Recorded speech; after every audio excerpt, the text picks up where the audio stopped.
Well, hey, good afternoon. Welcome back to my little gardening show. I wanted to take you along today as I'm going to be reviewing the Weston Metal Tomato Press or Tomato Strainer. We've got some tomatoes we're going to try to run through it and see how it does. So let's get started. So I've got my tomatoes ready to go, and here's the box this thing came in. As far as price, thing cost me about $100 on meatprocessing.com. They got a lot of neat little products, but decided to go with the all metal version. You can get a cheaper one. It's it's got plastic components for about half that price.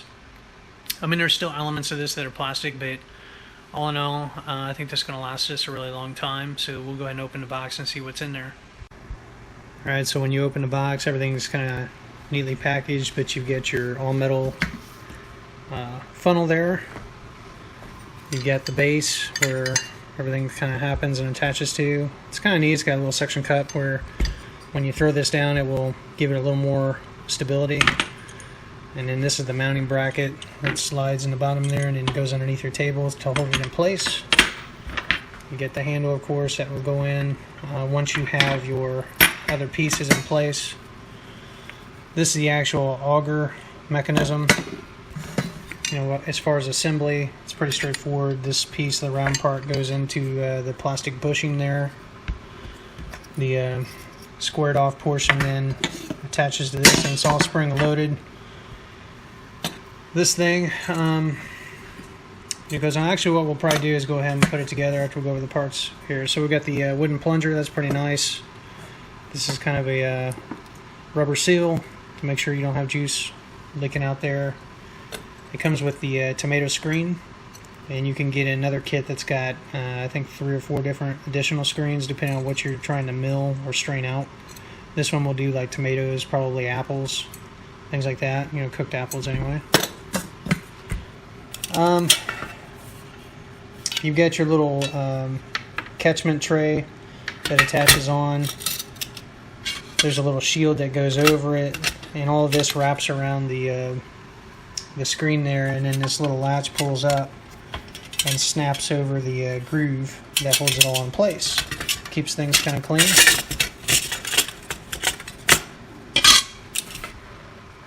So that's pretty much it. And all these parts, you can order replacement parts if something were to happen, you lose something, or it fails on you.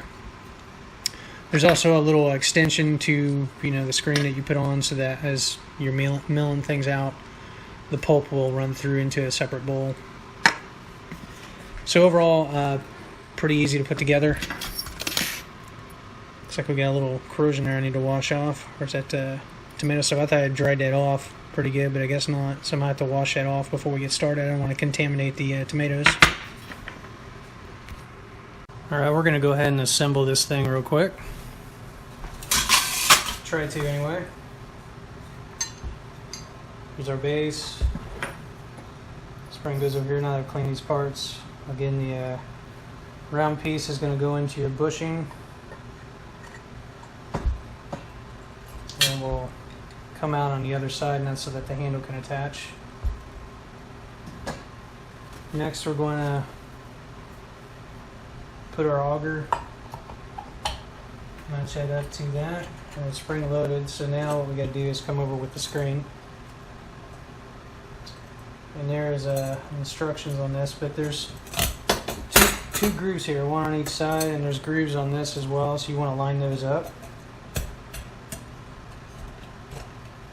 Push it and then just rotate counterclockwise if you're looking into it. If you're looking behind it, anyway, counterclockwise, and then you tighten that little set screw. Oh, you know what? Silly me, I forgot the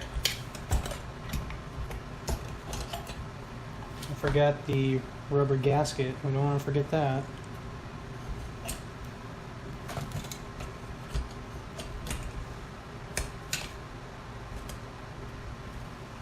Alright, so the screen is in place. It's our extension that just snaps on like so. The funnel simply goes in here, and it's a pretty tight fit. So you just kind of spin it into it.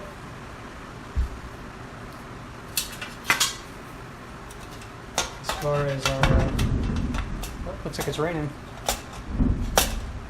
Our catchment, it's going to go on next. And there's two places there where this kind of goes in and then bends in place. So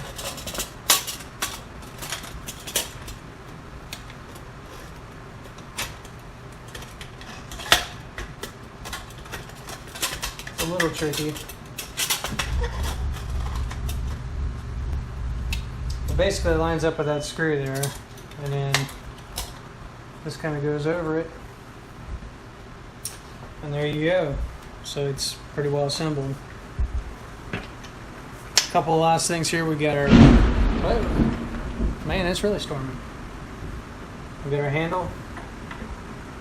There's a groove there where that sits in place. Again, you can suction cup this thing down. It's supposed to kind of lock into place. It doesn't really. Yeah, there we go. You can still pull it off. It just kind of helps, a little additional support. But we'll go ahead and attach this to the corner so you can kind of see that real quick. Alright, so we've got it on the edge of a table here. I've got my bracket, and that just slides into this housing there. Once you get it where you want it, you would just tighten this thing down against your counter.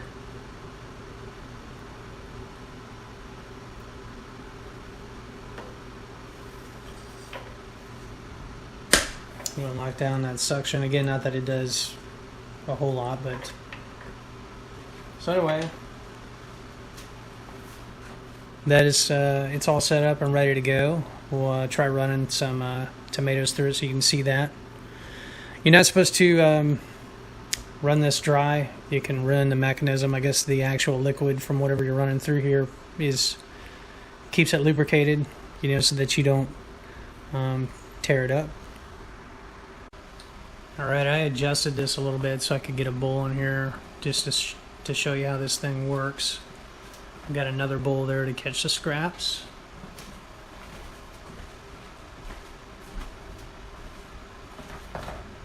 And we'll start with one of our things of tomatoes. So what I'm going to do is fill the hopper.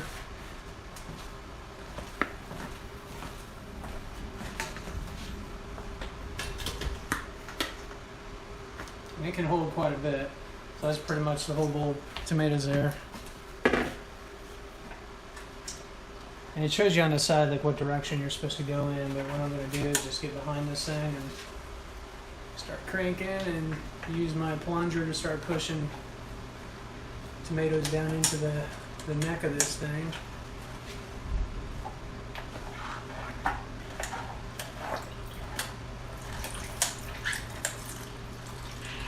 Now I'm using quite a few slicers, so we're going to get a lot of juice initially.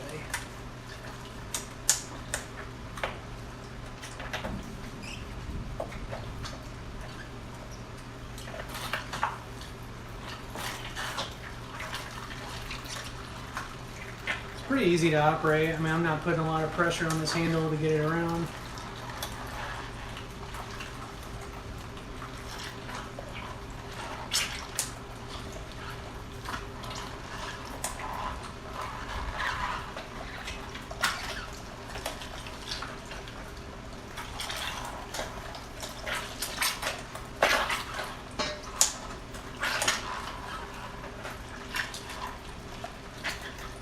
And I'm just going at a pretty nice even pace.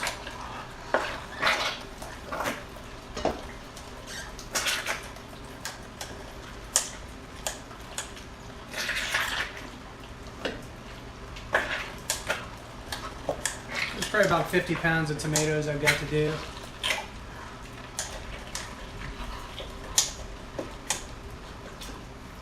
Maybe not that many, maybe more like 40.